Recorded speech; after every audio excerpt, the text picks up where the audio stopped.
काय गरज होती का आईला बाहेर पाठवायची? तिला जर काय झालं ना तर मी आधीच सांगतो, मी गप बसणार नाही. कालपासून रडत होती ती. तिला काय होऊ द्याच मग बघा. हा, काय नाही होत तिला. भाद्र्याला पावट्याचा निमित्त मना अपमान झाला. जणू काही हिने कधी कुणाचा अपमानच केला नाही. अहो, ही घरातल्यांना सगळ्यांना जीव मारल आणि त्यांचा तेरावाचा शिरा वरपत बसल असली. आत्या, काय बोलताय काय तुम्ही? इथं परिस्थिती काय आणि तुमचं काय चाललंय हो? सुधाकर, हे गेलेत रंजीला हुडकायला. तुम्ही जा, बघ तिला. जातो.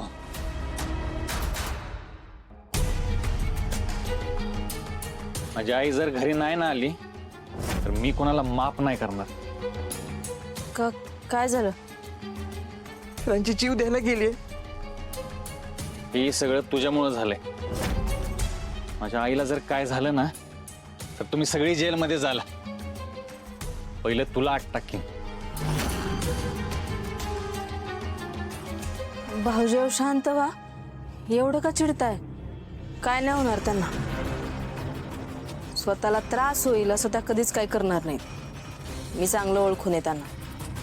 हा, तुझ्या गतच आहे ती. डावळ्या शेजारी बांधला पावळा वाण नाही पण गुण लागला अशी गत आहे तिची.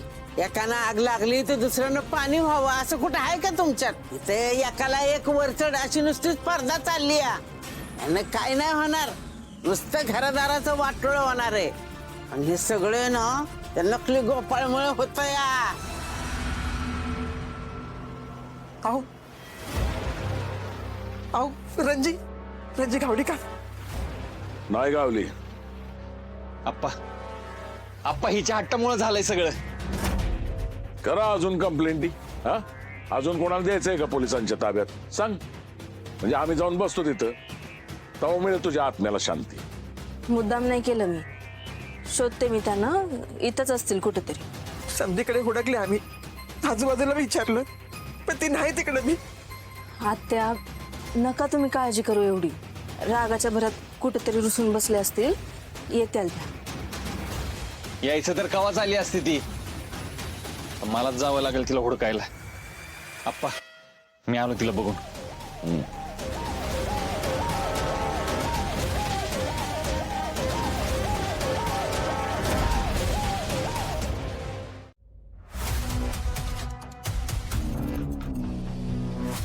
आओ, सुधाकर गेलाय रंजीला शोधायला, तरी अजून दोघांचा पत्ता नाही.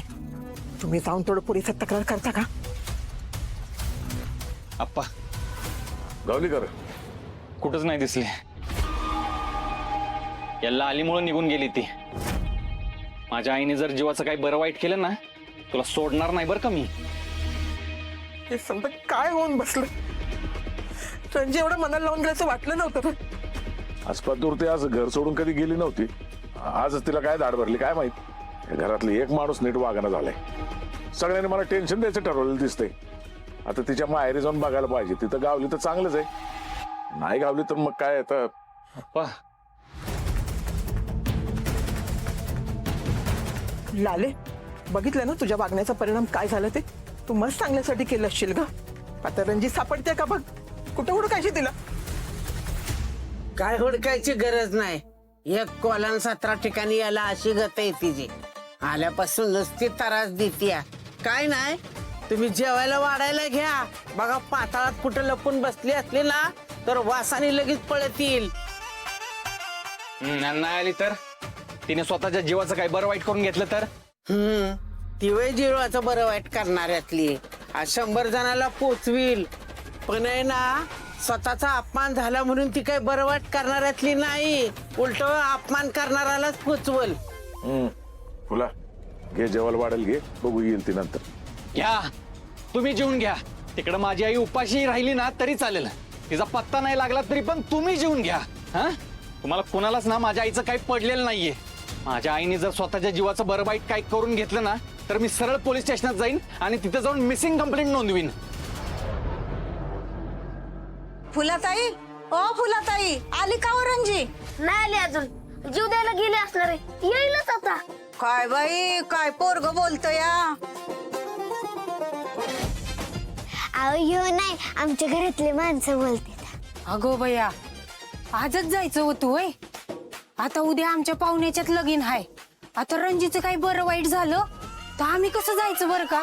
हा हे बघा कोणाला कशाचं आणि बुडखीला केसाचं. ए जावं तुम्ही, मी कळवते हा तुम्हाला ते आल्यावर. जा आजकालचं चांगल्याचा जमानाच नाही. नेहमीच आहे त्यांचं.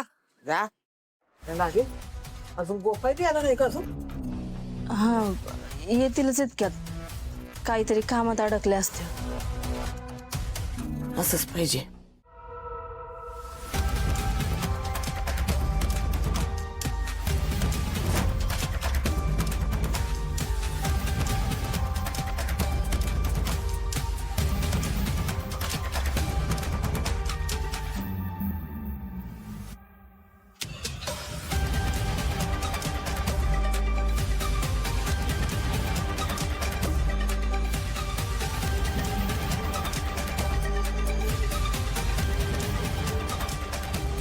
सगळं सामान विस्कटलंय.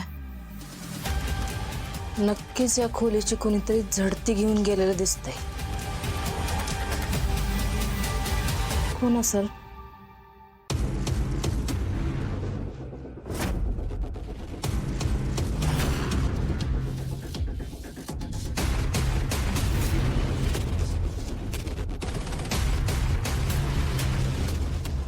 आप्पा, सुधाकर भाऊजी, फुला आत्या, अहो साप आलाय खोलीत.